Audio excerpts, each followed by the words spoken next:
So thanks for having me. My name is István. I'm a first-year PhD student at Ötös University, Budapest, Hungary, and I'm here to talk about a topological analysis of Bitcoin's Lightning Network. This is a joint work with my supervisors, Daniel and Peter, and the network scientist, László Gulyás. First of all, let me just motivate a network scientific tool in the security conference. So most of the time when we analyze cryptocurrencies, namely Bitcoin, we either do this from a cryptographic angle, whether the underlying cryptographic building blocks are secure, or we do this from an economic perspective or game theoretic perspective, whether participants are doing what they should do or what we suppose them to do. And most of the time we tend to forget that these systems under the hood, they are essentially computer networks, computers which are talking to each other via a Bitcoin core client. And even if the cryptography and economic building blocks are sound and secure, if the underlying network is broken, then yeah, we are doomed. So, and layer 0 topology of Bitcoin is not visible. So we don't know how computers are connected and how the layer 0 topology looks like, and this is not by accident. Knowing the topology itself is not a vulnerability, but it gives you a lot of information. So if I know like Brian's full node to whom is connected to, then I will have an easier time to de-anonymize Brian, or I will have an easier time to cut Brian off the network, so launching an Eclipse attack against him. So knowing the layer 0 topology is not a vulnerability per se, but it's a really strong information. And there were several papers recently came out. Like 1 year ago, the most recent one was written by Sergi Delgado Segura, Andrew Miller. They proposed a tool called TX Probe, which allows us to map the layer 0 topology of the Bitcoin layer 0. And even earlier, there was a paper published in Financial Crypto 2 years ago by Till Neudecker et al. And like 2 months ago, there was a paper how we can map the Monero layer 0 topology. So all I want to say here is that layer 0 topology is hard to get and hard to see. But luckily, we have a layer 2 topology. We have a layer 2 overlay network, which is public. And for me as a researcher, it's really interesting because I can have a look at it and analyze it. So we have Lightning Network. This is an obligatory slide for all the scaling,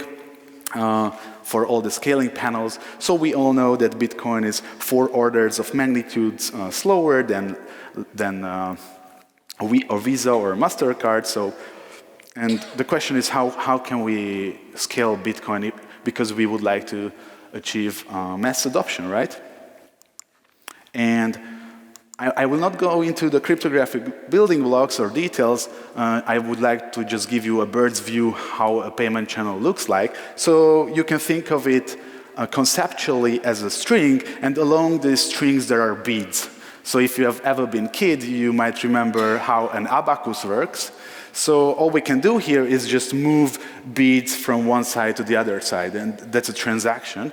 And we cannot create beads, and we cannot destroy beads.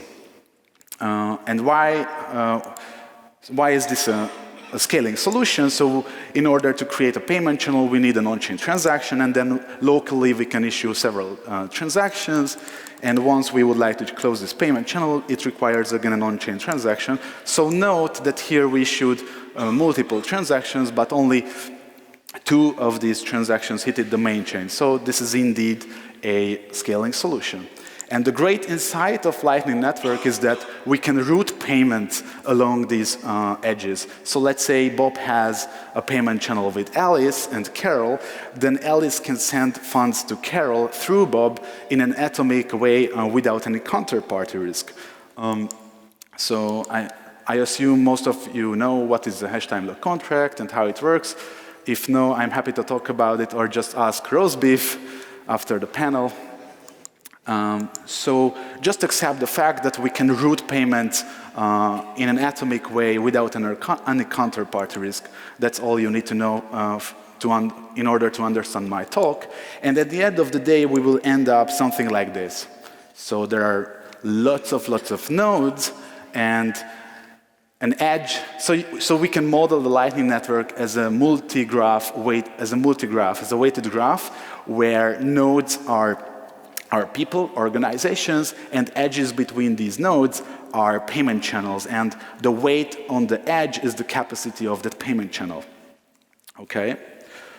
So what are the research questions I ask myself? What structure has the Lightning Network? How centralized is the Lightning Network? How robust is the Lightning Network? And once we assess the robustness of the Lightning Network, how can we increase the robustness of the Lightning Network? If we can at all, right? Because this is a permissionless network, so I cannot say something like, please, roast beef, open a payment channel with Brian, because it is good, it is better for a public good, right? So we cannot say something like that, because it's a permissionless setting. So we cannot just issue commands like this. So it's not even obvious how we can make the network more robust, if we can at all. Or we as a community, Bitcoin or Lightning community, we should decide whether it is an explicit design goal or not, achieving higher robustness or not. Obviously, I was not the first person to think about these issues and talk about it. And there were several people talking about it on Reddit, on Bitcoin Forum, and also on Twitter or Medium, but they lacked any scientific argument. So, like, this is my favorite. So, okay, you say it sure looks centralized to you. I can say the opposite of it, right? It looks decentralized to me. If I don't back it with any real arguments, then it doesn't mean anything. So I was a little bit pissed off, and I decided to have a look at this in a more scientific and rigorous way. So what I did is that I made a snapshot of the Lightning Network on January 3rd, on the 10th birthday anniversary of our beloved Bitcoin. And what I found is that the number of nodes were more than 2,000, the number of payment channels was more than 16,000. So the average degree is 7, so an average node has 7 payment channels open. So this is a sparse graph. There were 2 connected components, but the second component only consisted of 3 nodes, so I just discarded from further analysis. By that time, the Bitcoin Lightning Network hold more than 500 Bitcoins. And what is really interesting to see is that it's a small world graph. So the diameter is 6 and the radius is 3. So everyone is pretty close to each other. It's nice because routing should be easy. And mean shortest path length means that if we select 2 nodes randomly, then the distance between them is 2.8. Transitivity is pretty low. What transitivity means? So if Kevin knows me and Kevin knows Brian, then most likely, so transitivity is triangle closing behavior, the number of triangles. And in social graph, we have such a behavior, right? Because if Kevin knows me and Kevin knows Brian, then most likely Kevin will introduce Brian to me.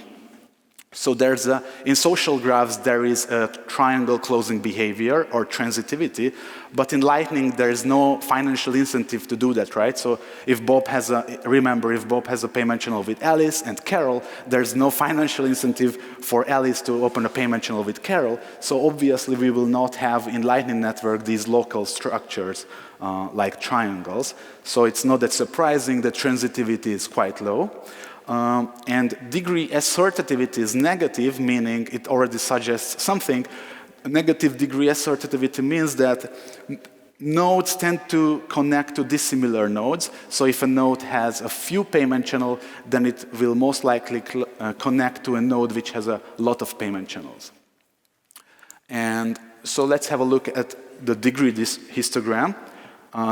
I hope no one is network scientist here, because for a network scientist this graph is blasphemy, because it's a log-lin scale graph. But I assume that here no one is a network scientist, so I just here use a log-lin scale graph because it's more understandable to newcomers. So what we can see here is that the vast majority of the nodes have very few payment channels, so less than a dozen or less than 20. And there are a handful of hubs who basically dominate the network. So there are only a handful of people who have tremendous amount of payment channels. And just as a side note, so if we would have a random network, so if Lightning would be a totally random network, then we would see a degree histogram similar to this one. So it's a normal Gaussian distribution. So what we would see that the majority of the nodes have kind of the same degree, and this probability distribution exponentially decays whenever we are going further and further from the average. So basically we would not see large hubs if Lightning Network would be a random network. Okay. So this is a skewed distribution. It's a power law distribution. So this is Lightning Network is a scale-free graph. And similarly, the weight histogram looks pretty much the same what we saw with the degree histogram. So most of the payment channels have very few capacity, and there are quite a few payment channels with lots of capacity. And then we focused in our paper on network robustness. So how robustness is Lightning Network. And so the thing is that Lightning, most of the IP addresses are visible, like only a few dozens of people use Tor at all. So it's really easy to target someone and DDoS them, and it happened like a year ago exactly.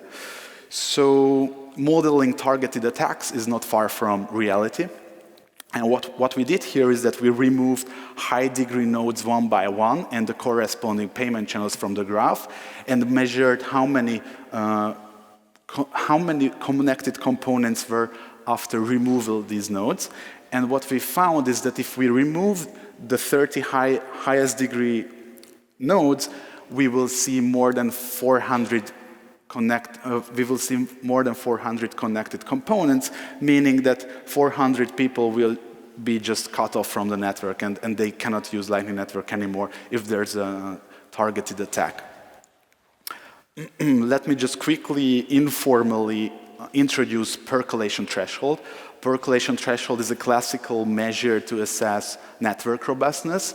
So what we see usually with real-world networks is that we remove nodes, we attack nodes and remove the node and the corresponding channels, edges from the network, and these networks are pretty robust up to a certain point, called percolation threshold, where we remove a single node and it collapses entirely. So this is the percolation threshold, and what we can see here is I considered three attacking strategies, random failures. So you can see in blue that Lightning Network is pretty robust against random failures. So we almost need to remove all the nodes in order to collapse the network entirely. But a better attacking strategy is if we target nodes. And I consider two attacking strategies: attacking high betweenness centrality nodes and attacking high degree nodes. And we can see here that attacking high betweenness centrality nodes is a slightly better attacking strategy. And what I found is that it's enough to remove around 14% of the nodes, and Lightning Network basically will not function anymore. So as a summary, so FC is the percolation threshold, and the larger the number, the better the robustness is.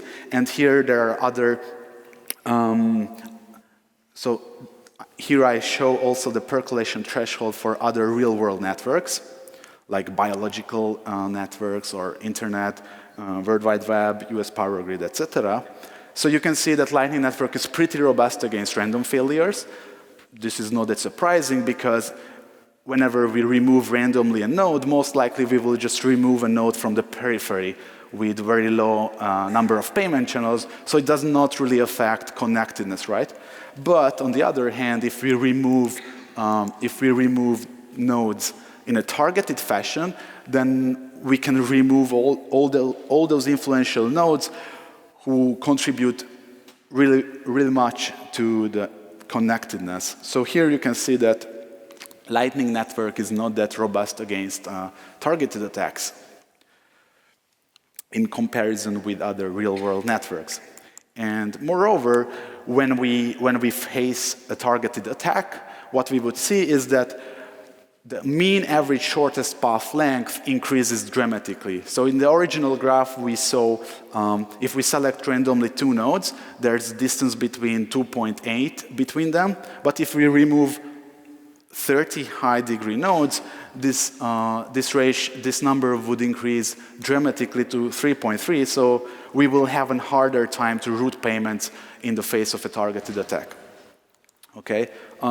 Luckily, also the Bitcoin community liked our work, and also several influential people in the network science community. And it was really nice to see that more and more people and research groups started to have a look at Lightning's topology and its properties. And there was a follow-up paper from Elias Rohrer et al. From Technische Universität Berlin. So in our work, we focused on node removal-based attacks, and they instead propose channel removal-based attacks. So what we can see here, let's say this is the economic center of activity, right? And so anytime Alice would like to send payments to this economic center of activity, she needs to route payments through either Carol or Bob, right? Maybe Chris yesterday or someone mentioned that we see the individual balances in a payment channel. We have tools for that. So we can see this information, and Carol can exploit this knowledge. So let's say Carol would like to route 1 coin back to herself through Bob and David. And after this transaction, note that at this payment channel, Bob will not have any outbound capacity. Why is this bad? Because whenever Alice would like to send payments to this economic center of activity, it necessarily needs to go through Carol, right? Because Carol effectively depleted the outbound capacity of Bob. So this way, Carol maximizes his juicy routing fees. So this attack is called payment channel exhaustion attack, and Elias showed that Lightning Network is susceptible to such an attack, and a generalization of this payment channel exhaustion attack is the so-called node isolation attack. So here Eve is the evil node, and let's say Eve knows the outbound capacities of Alice.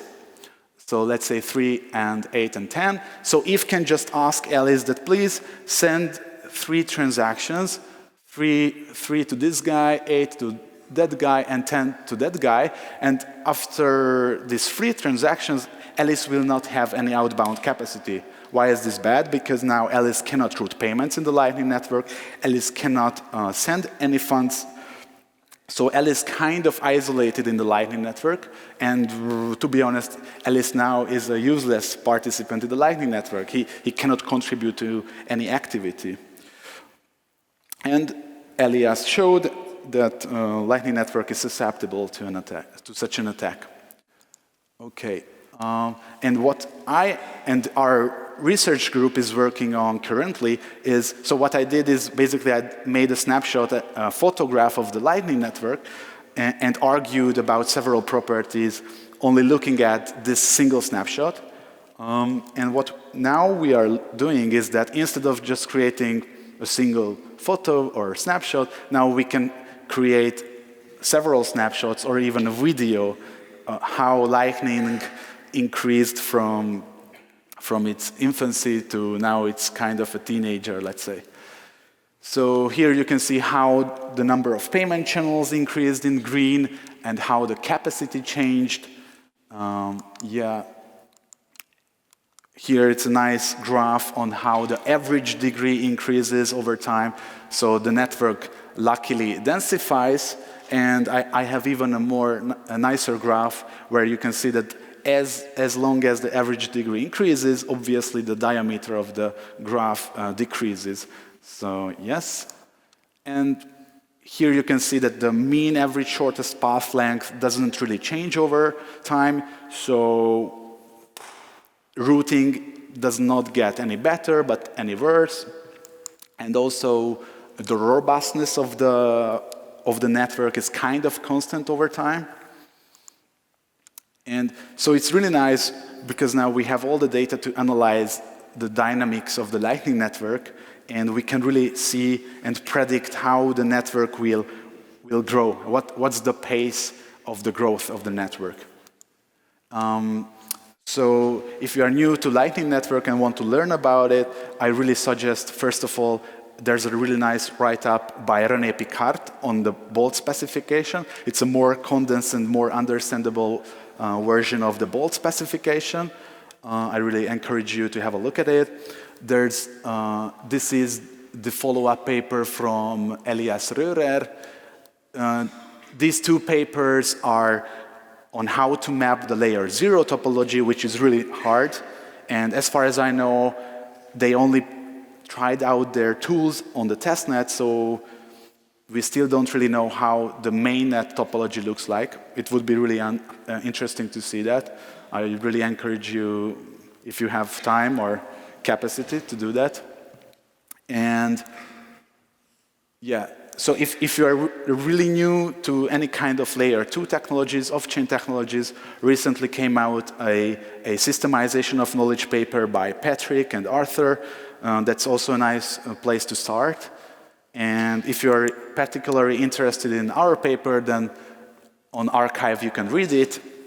And you can also use all the code I developed and analyze the graph with.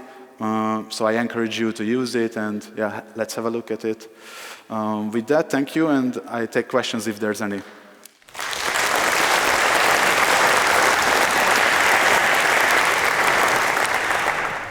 Brian? 2 slides ago, your graph. Yes. At 1500,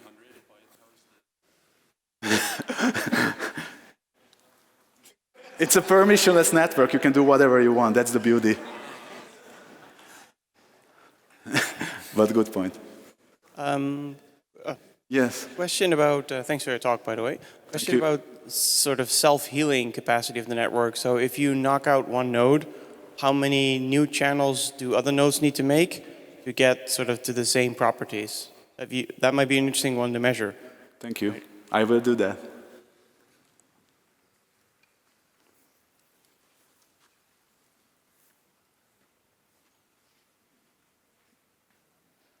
Okay, thank you.